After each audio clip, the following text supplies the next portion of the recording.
Егор, ты мне не отец, и вообще хватит строить из себя хозяина. Эти слова, брошенные Матвеем в лицо, были не просто дерзостью подростка.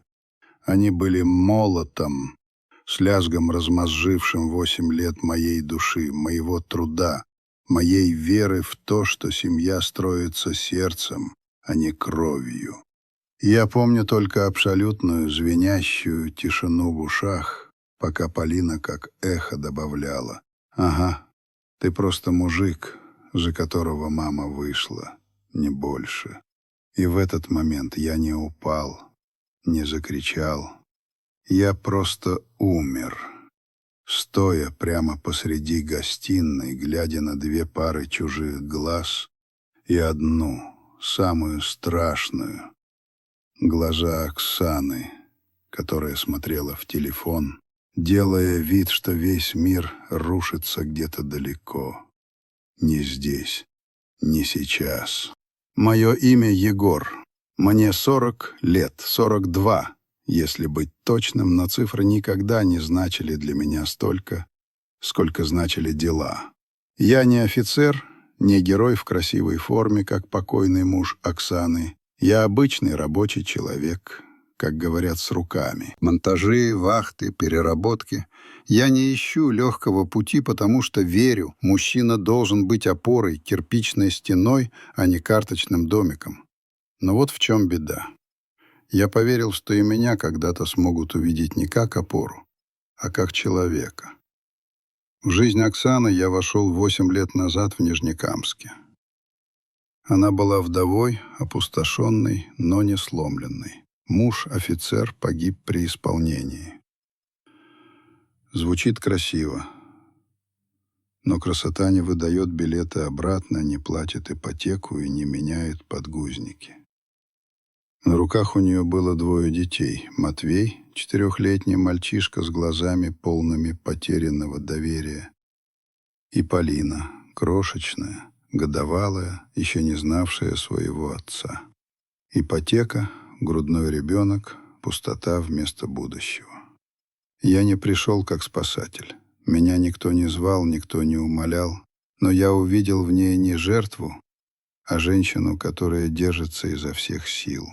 Я увидел 2 детей, которым нужен был не просто спонсор, а тихий, надежный тыл. И я решил, если судьба дает шанс построить что-то настоящее, я не отвернусь. Первые годы были как в тумане, но в тумане счастливом. Я не просто был рядом.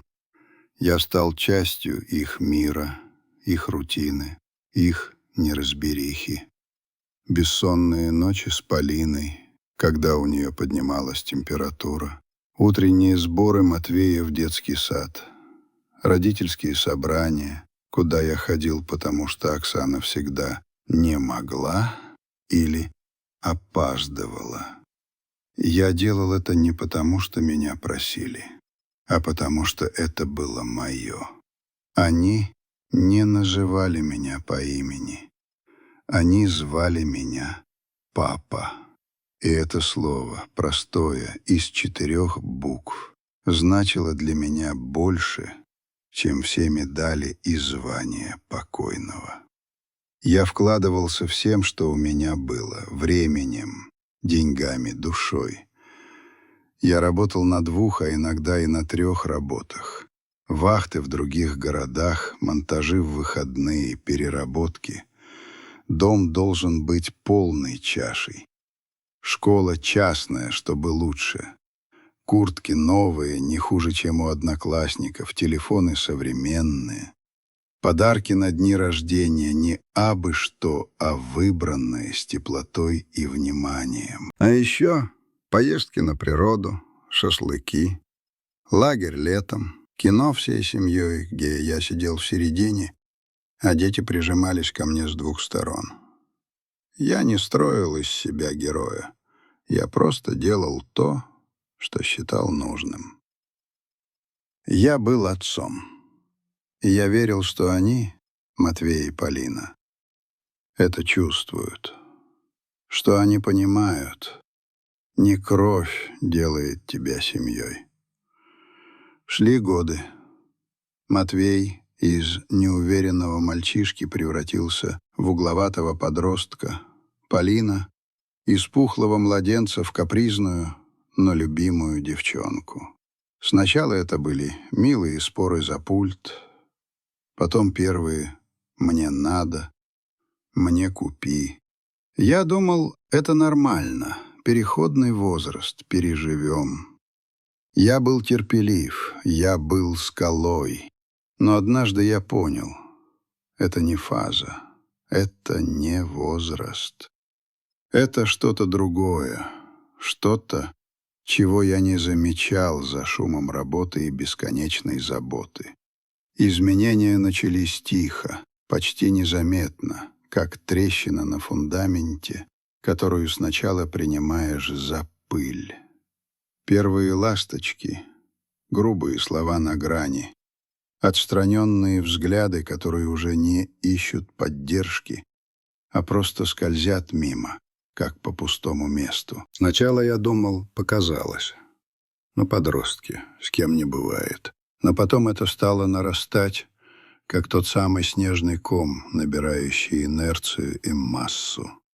Я просил Матвея убраться в своей комнате, а в ответ получал только хмыканье и демонстративное закатывание глаз. Я говорил Полине, что поздно домой, а она просто игнорировала, будто я фоновый шум, не имеющий веса. Напоминал про школу, про домашние задания, в ответ только пожимание плечами или, хуже того, тихий, едкий смешок. Внутри меня начал просыпаться неприятный липкий страх. Страх не за них. Они были молоды, сильны. А за себя. За то, что я 8 лет вкладывал себя в пустоту. Но больше всего меня убивало не их поведение, а молчание Оксаны. Я просто ждал, что она скажет слово, что встанет рядом, обозначит границу, вспомнит, кто все эти годы тащил этот дом, кто был здесь отцом. Но она не делала этого, сидела в телефоне или делала вид, что не слышит, что занята чем-то важным. Иногда вздыхала, тяжело, театрально, словно я, Егор, который только что вернулся с 2-недельной вахты и приносит в дом единственную стабильность, придираюсь к детям на ровном месте. Сначала я ее оправдывал, устала, может, не хочет скандала, бережет их хрупкую психику. Я же мужчина, я должен быть выше, я должен понимать. Но с каждым днем это оправдание становилось все тоньше, пока не лопнуло, как мыльный пузырь. Я понял, она просто не хочет быть между. А это означало, что она уже не со мной. Она не готова вступиться, она не готова выбрать. А не выбор в такой ситуации — это всегда выбор против того, кто терпит, против меня. Я чувствовал себя наемником, который внезапно оказался лишним на этой войне. Все, что я делал, все мои жертвы, вся моя любовь, все это превращалось в должность. В должность, которую можно отобрать, когда она становится неудобной. Когда работник начинает требовать хоть какого-то уважения и порядка. Особенно больно было, когда я возвращался с работы, усталый до костей, и слышал их разговоры. Не о школе, не о будущем, а о вещах. «Мам, мне нужна новая куртка, это уже не фонтан». Папа говорил, что купит, ну скажи ему, он же зарабатывает, это его обязанность. Тихо отвечала Оксана, даже не поднимая глаз. Его обязанность. Это слово било меня в грудь, как стальное ядро. Не любовь, не забота, не желание, а обязанность. Я больше не был папой. Я был банкоматом, который еще по инерции работал, но которому уже сменили пароль доступа. Я начал чувствовать себя невидимым. Я садился ужинать. Они уходили в свои комнаты. Я предлагал посмотреть фильм. В ответ тишина или «мы сами посмотрим что-нибудь». Я пытался поговорить с Матвеем о его будущем, о выборе профессии. Он отвечал односложно и убегал. Только Полина иногда по привычке обнимала меня на прощание, но и в этих объятиях уже чувствовалась не детская привязанность, а скорее механическое исполнение ритуала. Напряжение росло, и я знал, что так долго продолжаться не может. Нужен был взрыв, нужна была точка невозврата. И она пришла. Пришла в ту позднюю ночь, в ту тишину, которая предшествовала моему внутреннему краху, когда Матвей, перейдя все мыслимые и немыслимые границы, просто пришел домой за полночь, без звонка, без сообщения, и бросил в лицо самое страшное. Слова, которые лишили меня права быть собой в этом доме. Это случилось поздно. Не просто поздно, а за полночь, когда в Нижнекамске обычно наступает густая, мертвая тишина, которую я так ценил после долгих смен. Я ждал. Не спал, не читал, просто сидел на кухне, глядя в темноту двора, чувствуя, как внутри сжимается что-то холодное и тяжелое. Матвей, мой приемный сын, которому я покупал первые кроссовки и учил ловить рыбу на каме, должен был вернуться еще в 11, но звонка не было и сообщения тоже. Наконец я услышал тихий скрежет ключа в замке. Дверь открылась, и Матвей, которому сейчас было 12 с хвостиком, вошел в дом. Он даже не сбавил шага, не остановился, чтобы извиниться или хотя бы взглянуть на меня. Он просто зашел, будто ничего особенного не произошло, будто он не заставил меня, своего, как я думал, отца, провести 3 часа в мучительном ожидании. Я поднялся со стула, спокойно, без крика. В моем голосе не было агрессии, только глухая, уставшая сталь. «Где ты был, Матвей?» Он даже не повернулся. Бросил, проходя мимо, снимая куртку и рюкзак, который он уронил прямо на пол. «Расслабься, Егор. Я уже не ребенок». Он впервые назвал меня по имени. Не папа, как всегда, а просто Егор. Это слово повисло в воздухе, словно маленькая ядовитая стрела. Но даже это не сломило меня окончательно. Я сделал шаг вперед. Пока ты живешь в моем доме, действуют мои правила. Ты будешь уважать время и беспокойство тех, кто тебя ждет. Вот тут он остановился. Резко. Развернулся. И его глаза, обычно хитрые и бегающие, были налиты подростковой бессмысленной злобой. Он посмотрел на меня с такой ненавистью, с таким пренебрежением, что у меня перехватило дыхание. И он выдал это, те самые слова, от которых у меня застыла кровь. «Ты мне не отец. И вообще хватит строить из себя хозяина». Меня будто ударили чем-то тупым и тяжелым в солнечное сплетение. Я не помню, как дышал. Тело словно застыло, а мозг отчаянно искал хоть какое-то логическое объяснение этой внезапной, беспричинной жестокости. 8 лет заботы, 1000 километров, пройденных на вахтах, все, что я отдал. И тут раздался второй голос, тихий, но бьющий, как прицельный выстрел. Полина, которой было 9 лет, вышла из своей комнаты, привлеченная шумом. Она стояла в проеме, держа в руках плюшевого медведя, которого я подарил ей 5 лет назад. «Ага», — добавила она, и в ее тоне не было детской наивности, а была холодная, отрепетированная фраза. «Ты просто мужик, за которого мама вышла, не больше». Вот это было добивание. Я был не просто не отцом. Я был мужиком, приложением к матери, кошельком на ножках, который имеет наглость устанавливать правила. Я повернулся к Оксане. Она сидела на диване в гостиной, куда перешла, чтобы посмотреть телевизор, и продолжала смотреть в свой смартфон. Ее лицо было безразличным, словно она слушала сводку погоды, а не наблюдала за тем, как ее дети разрушают душу человека, который держал их семью на плаву. Я не кричал. Я не ругался. Я просто смотрел. Смотрел на женщину, которую я любил, и ждал. Ждал, что она скажет. Ждал, что хотя бы попытается остановить их, хоть как-то обозначит границу, скажет «так нельзя». Она продолжала смотреть в экран, даже глаз не подняла. В тот вечер внутри меня что-то тихо, без грома и молний, сдохло.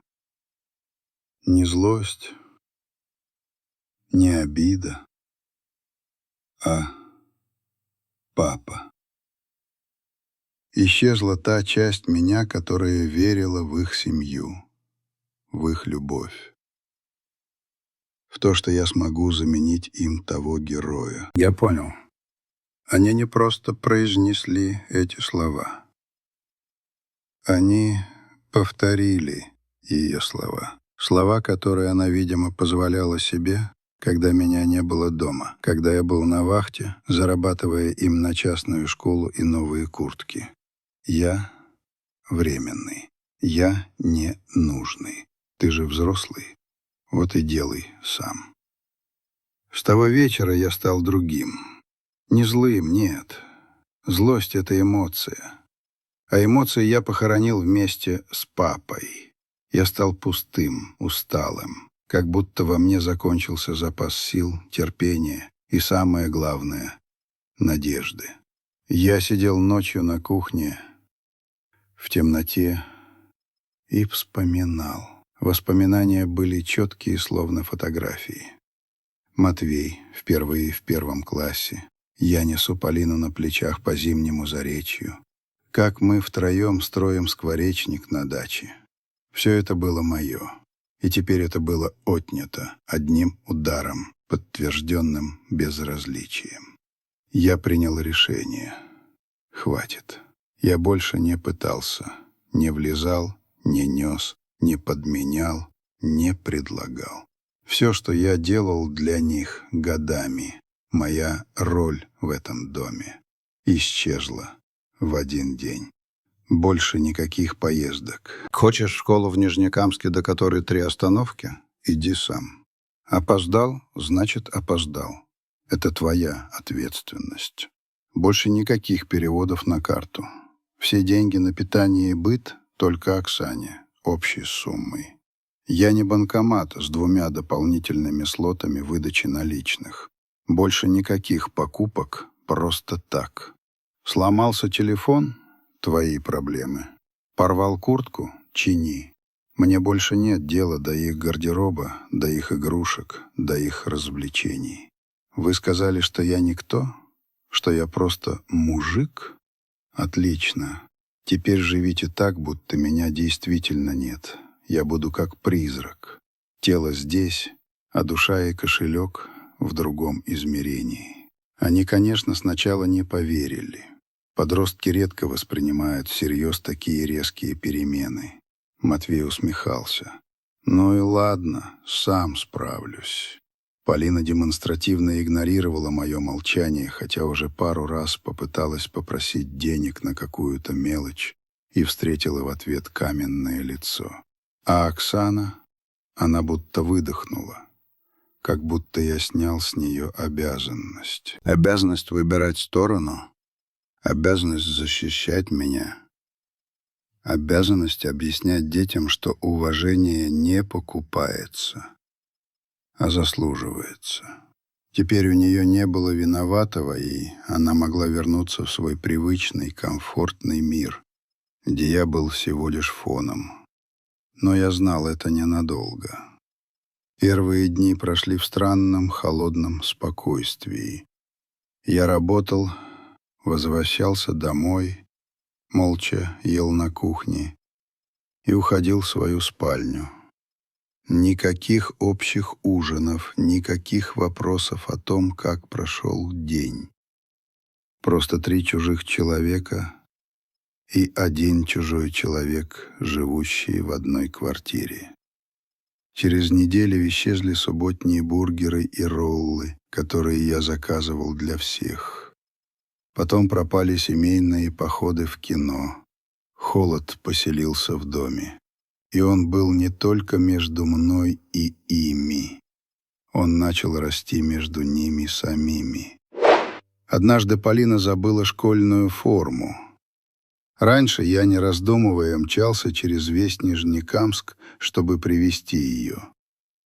Теперь я молчал.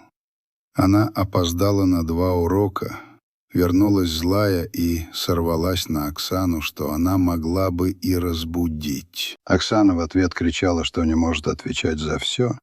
Я сидел в наушниках, слушал тишину. Матвей ушел гулять на день рождения в другой район и не смог доехать обратно. Денег не было, а ехать на автобусе не хотелось. Раньше я бы сразу поехал за ним независимо от времени. Теперь я даже не спросил. Он пришел домой пешком, грязный, злой, но тихий. Полина потеряла свои дорогие фирменные наушники, села за кухонный стол и смотрела в стену кислым лицом. Ждала, что кто-то, то есть я, пойдет и купит новые, как это было всегда. Я прошел мимо, даже не заметил. Оксана пыталась держать рутину, покупала продукты, таскала сумки. Но я знал, ее небольшие накопления не вечные. Я всегда был тем, кто закрывал все финансовые дыры. Я был 100% бюджета на развлечения и 40% на обязательные траты. Теперь я просто ждал. Ждал, когда они перестанут считать меня фактором. Ждал, когда отсутствие папы станет ощутимой, болезненной реальностью. И это время не заставило себя ждать. Отсутствие моего участия ощущалось в доме не как внезапная буря, а как наступающий, давящий мороз. Сначала он был незаметен, но потом проникал в каждую щель, в каждый привычный уголок. Вскоре в семье начали чувствовать недостаток того, что раньше принимали как воздух. Организованности, стабильности и, конечно, денег. Первые звоночки звенели тихо. Ушли спонтанные, роскошные заказы пиццы и роллов по выходным, которые я всегда оплачивал, не глядя. Теперь на столе была экономная паста или разогретый суп. Полина, которая не привыкла к отказу, однажды спросила: «Мам, а когда мы в кино пойдем? Я видела новый фильм». Оксана, стирая посуду с таким лицом, будто каждый лимон в Нижнекамске был съеден ею лично, тихо отвечала: «Сейчас не до этого. Сама видишь, Егор, он себя так ведет».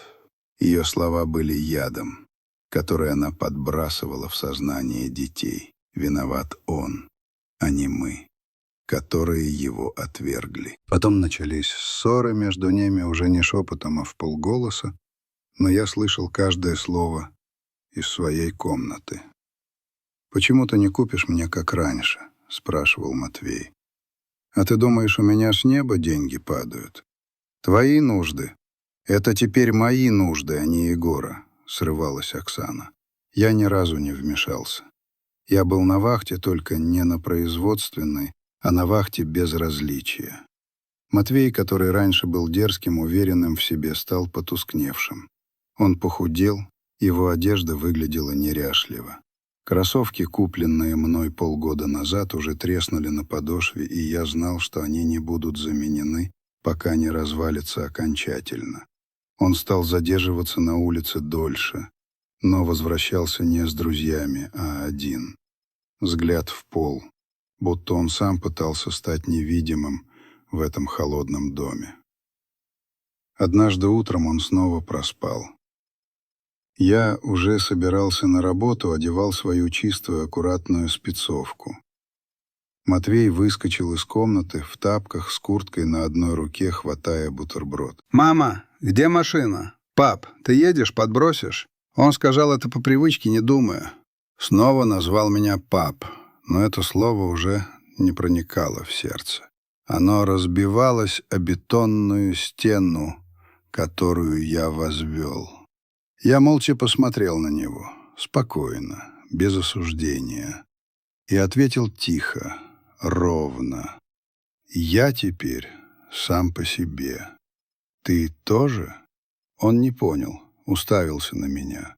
Я просто закрыл за собой дверь и пошел к машине. В боковое зеркало я видел его. Он стоял на крыльце в ступоре, с бутербродом в руке. А потом, поняв, что я не вернусь, побежал. Я знал. Он опоздал и, скорее всего, получил выговор. Вечером он вел себя тихо. Пытался слиться с обоими, словно ребенок, который осознал последствия своего проступка. Потом сломалась стиральная машина. Потом Полина порвала новую, купленную Оксаной, куртку. И самое главное, начали приходить счета за частную школу. За кружки, за питание. Раньше они просто исчезали, потому что исчезал я с карточкой в руке, оплачивая все. Теперь они лежали на кухонном столе, напоминая о необходимости считать, делить, искать деньги. Обсуждения «где взять» заменили собой вечерние разговоры. Я был рядом, но меня не было. И моя пустота оказалась тяжелее, чем моя постоянная 8-летняя заполненность. Они хотели независимости, они ее получили. Но независимость, как оказалось, требовала платы. Я ждал этого момента, как ждет артиллерист, когда его снаряд достигнет цели. И он наступил. Я пришел с работы, и Оксана уже ждала меня на кухне. Руки на груди, лицо красное от накопившегося раздражения. Не от горя, не от стыда, а от того, что ей стало неудобно. «Егор!» Ее голос дрожал от сдерживаемой ярости. «Ты что думаешь, это нормально? Просто выключиться и наблюдать, как все рушится?» Я молчал, не снимая спецовки, чувствуя еще запах металла и пыли Нижнекамска. «Ты мужчина или кто вообще? Что это за позиция? Раз мне не хлопают, я не помогаю. Ты ведешь себя как обиженный школьник, который ждет извинений». Я сел на стул медленно, спокойно, без агрессии, без повышения тона. Я не собирался опускаться до ее уровня. Мне нужна была правда. «Ты хочешь, чтобы я был взрослым?» Мой голос был низким, ровным. «Хорошо. Я веду себя как человек, которого вы дружно попросили исчезнуть. Я лишь исполняю вашу просьбу». Она шумно выдохнула. Ее лицо смягчилось, пытаясь изобразить усталость и снисхождение, которые не почувствовала 3 недели назад. «Ты же взрослый мужчина, Егор. У тебя была семья, а теперь что? Ты молчишь, закрываешься, устраиваешь бойкот. Они просто были злые, подростки, ты должен понимать». Я наклонился вперед, положив локти на колени. Ее попытка манипуляции была настолько примитивна, что вызывала только холодное презрение. «Нет, Оксана, ты ошибаешься. Они не просто злились. Они повторяли твои слова, твое отношение. Ты ведь сама им говорила, что я не отец, что я не должен указывать, что я не вправе. Ты им говорила это, когда я был на вахте, когда я зарабатывал. Они же не с потолка это взяли». Ее лицо резко стало жестким. Краска отхлынула, оставив только гнев. Я попал в цель. «Да», — она сорвалась, впервые за долгое время без фальши. «Да, я говорила, потому что ты все время лезешь, потому что ты не понимаешь, что они не твои, потому что ты только и делал, что пытался всех контролировать. Ты был удобен, пока платил, а теперь...» Она осеклась, но было поздно. Я посмотрел ей в глаза, не моргая, спокойно, без эмоций. Вот и все. Это все, что мне нужно было услышать. Я встал. Я был выше ее. Физически и морально. Мне не нужно было ничего объяснять. Я просто пошел в нашу спальню, закрыл за собой дверь. В ту ночь я не спал. Я собирал документы, доставал скриншоты переписок, фотографировал испорченную одежду, царапины на машине, поломанные вещи. Я понял, это уже не психологическое выгорание, это начало конца. И я больше не собирался быть жертвой. Я уходил. Тихо, но с доказательствами. Следующие несколько дней я проживал по инерции. Утро — работа, работа — дом, дом — молчание. Я ужинал на кухне в одиночестве, а они сидели в зале с включенным на полную громкость сериалом, демонстративно всем видом показывая. Нас это не касается. Но теперь я знал. Касается. И все документируется. Моя жизнь превратилась в операцию по сбору доказательств. Это было странно, почти сюрреалистично, собирать компромат на людей, которых 8 лет любил и обеспечивал. Но это был единственный способ выйти из этой ситуации не опустошенным, а с достоинством и с защитой. Я скрупулезно фотографировал каждую деталь. Царапины на кузове моей машины, появившиеся после того, как Матвей, разозлившись, стукнул по ней ногой. Испорченная одежда, не изношенная, а порванная в приступе злости. Я достал скриншоты переписок, там, где Матвей грубо угрожал мне, когда я пытался контролировать его возвращение домой, и где Полина писала мне откровенно матерные сообщения в ответ на напоминание о школьных обязанностях. Я даже установил один микрофон, чтобы записать, как Оксана в разговоре с подругой жаловалась, что я не даю денег и решил попить ее кровь. Все по закону. Тихо. Мой главный козырь — квартира в Нижнекамске, где мы жили. Она была оформлена исключительно на меня. Оксана не работала официально, будучи по факту иждивенцем. А дети, юридически, они были мне никто. Это больно, но это факт, который играл теперь в мою пользу. Ни о каких алиментах или выплатах, которые мне вменяли бы по закону, речь идти не могла. Параллельно я встретился с юристом. Его звали Илья Сергеевич, мужчина лет 50, молчаливый и конкретный. Он внимательно просмотрел мои материалы. Фотографии, скриншоты, краткая хронология событий. «Базу вы собрали хорошую, Егор», — он кивнул, поправляя очки. «По этим материалам можно заявлять о моральном и материальном вреде, об агрессии в быту, о систематическом унижении. В суде это будет работать, особенно если мы подтвердим ущерб, нанесенный вашему имуществу. Шансы высокие». «Развод в одностороннем порядке возможен?» — спросил я, и этот вопрос прозвучал не как надежда, а как холодное утверждение факта. «Да», — ответил Илья Сергеевич. «И с охранным документом тоже, если есть реальный риск эскалации. Мы все подадим, но действовать надо грамотно, без истерик, без эмоций». Я последовал его совету. Я должен был быть машиной, а не человеком. Сначала я оформил все необходимое — заявление, уведомления, предварительные жалобы. Потом собрал вещи. Только свое. Спокойно. Без суеты.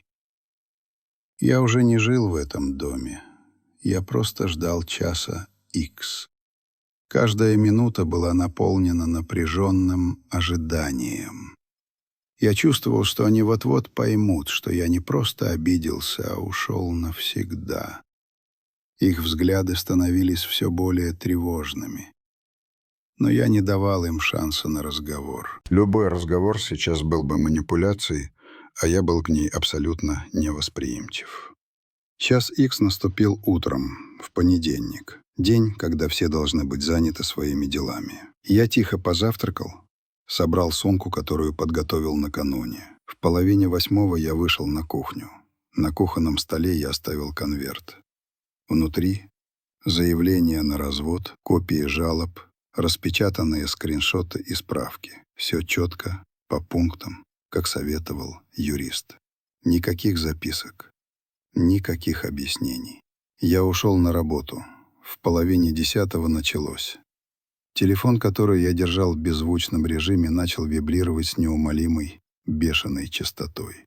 Сначала Оксана, потом снова, потом Матвей и опять Оксана.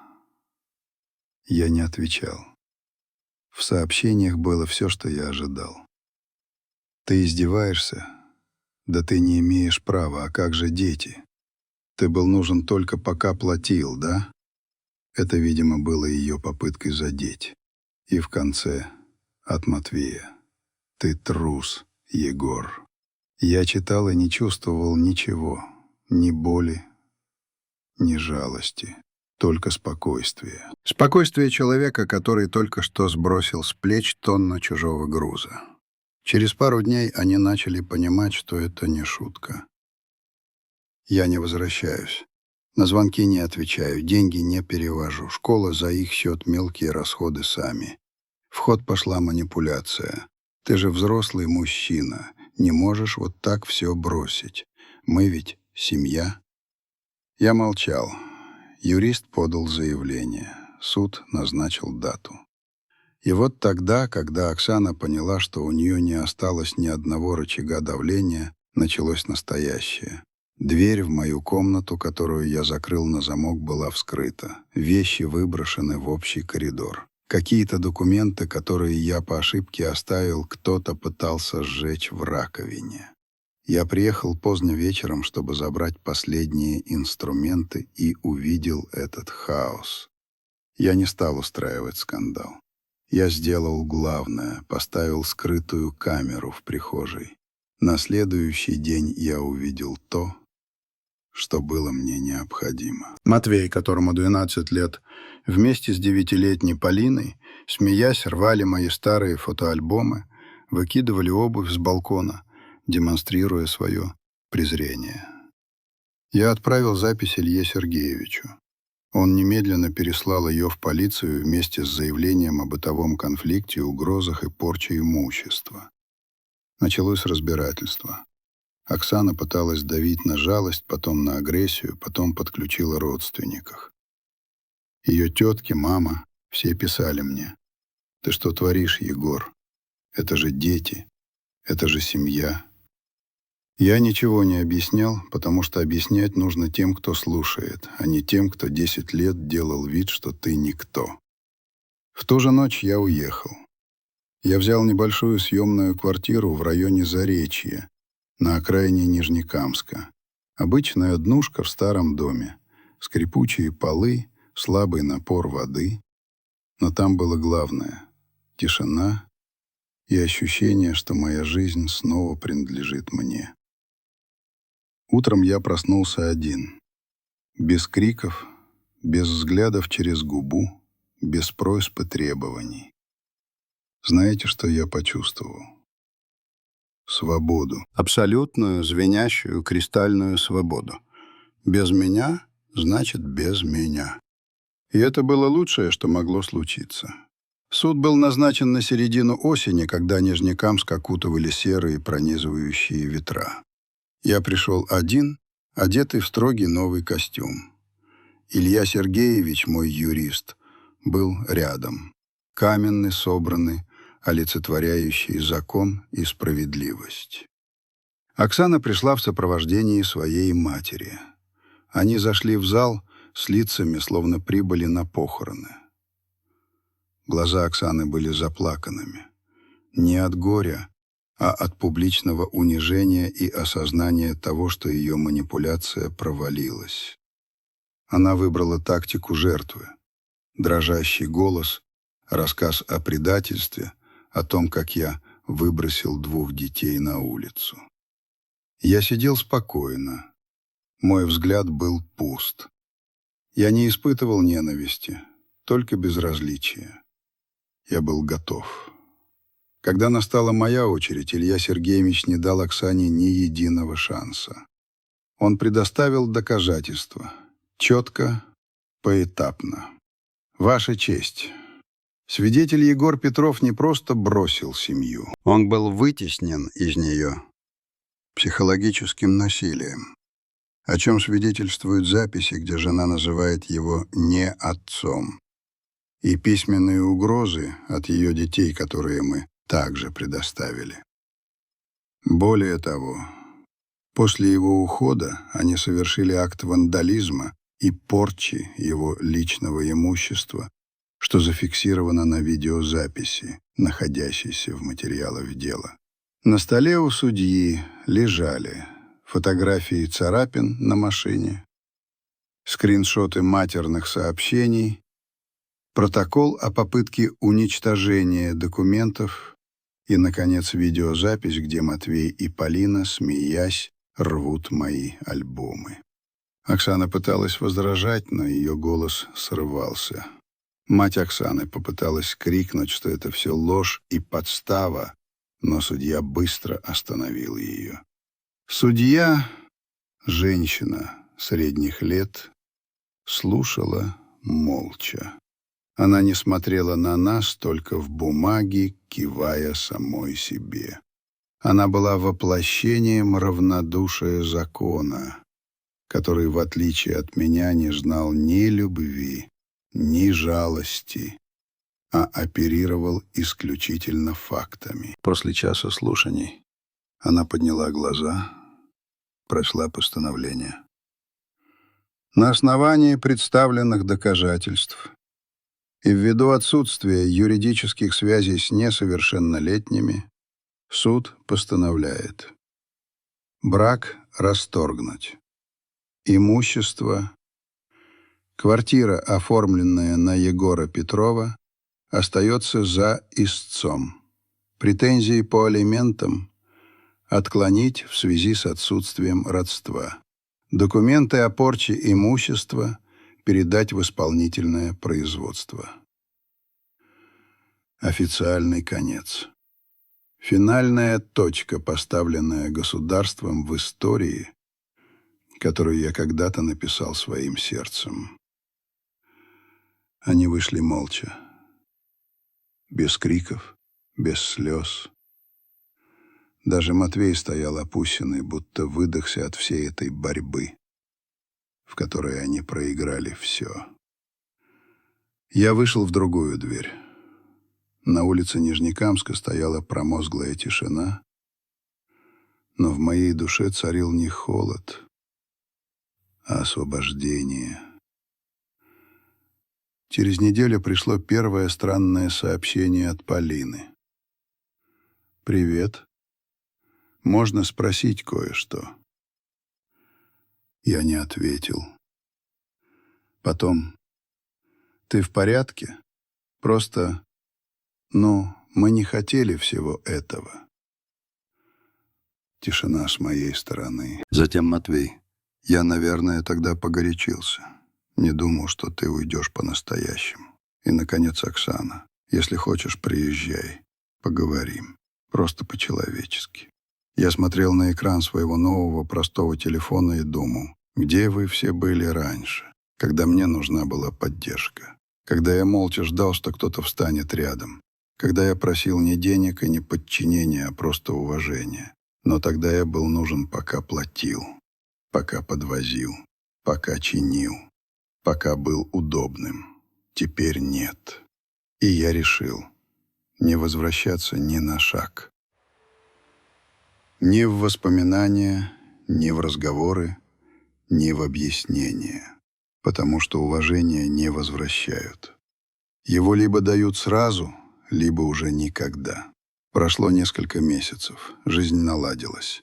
Не быстро, не резко, но по-настоящему. Моя маленькая квартира в Заречье, обычная однушка в старом доме со скрипучими полами, стала моим убежищем, моим новым горизонтом. Я работал с головой, брал новые объекты, подрабатывал по выходным. Впервые за много лет я начал зарабатывать только на себя. Без утечек, без бесконечных «скинь на это, нужно купить то».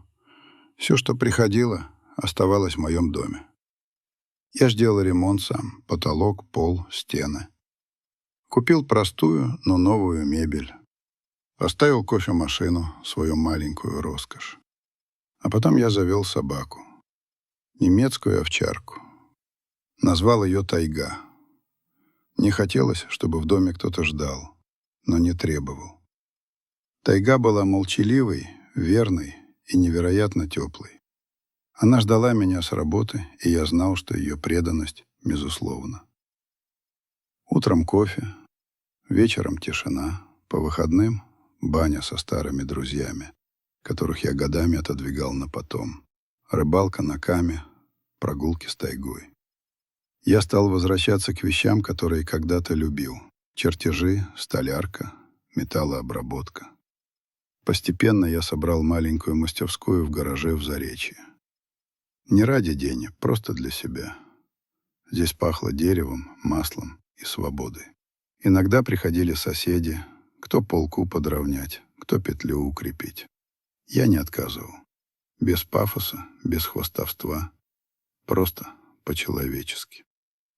Потому что я остался собой. Только теперь в чистом виде. Сообщения от Оксаны и детей продолжали приходить, но все реже. Уже без злости, уже без просьб. Просто сухие строки. Ты прав был, Егор. Маме тяжело сейчас. Собака твоя на фото классная. Если что, мы рядом. Я не отвечал. Не потому, что держал зло, его давно не было, а потому что все, что надо, я уже сделал. И для них, и для себя. Я научился главному — уходить не всегда слабость. Иногда это единственный способ не потерять остатки себя. Я не мстил, не доказывал, не ставил условий. Я просто перестал быть там, где меня не ценили. И теперь, просыпаясь утром, я не думаю, как выстроить очередной день, чтобы кого-то спасти. Я просыпаюсь, пью кофе, беру Тайгу, открываю гараж и продолжаю жить.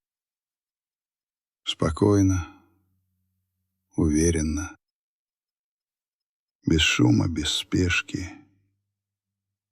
И да, я иногда думаю о том доме в Нижнекамске, о том, что вложил. Но знаешь, что удивительно? Мне не жалко, потому что все, что я отдал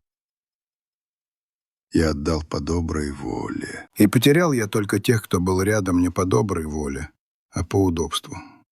А это никогда не потеря. Это освобождение. Точка, которую не ставишь, а проходишь.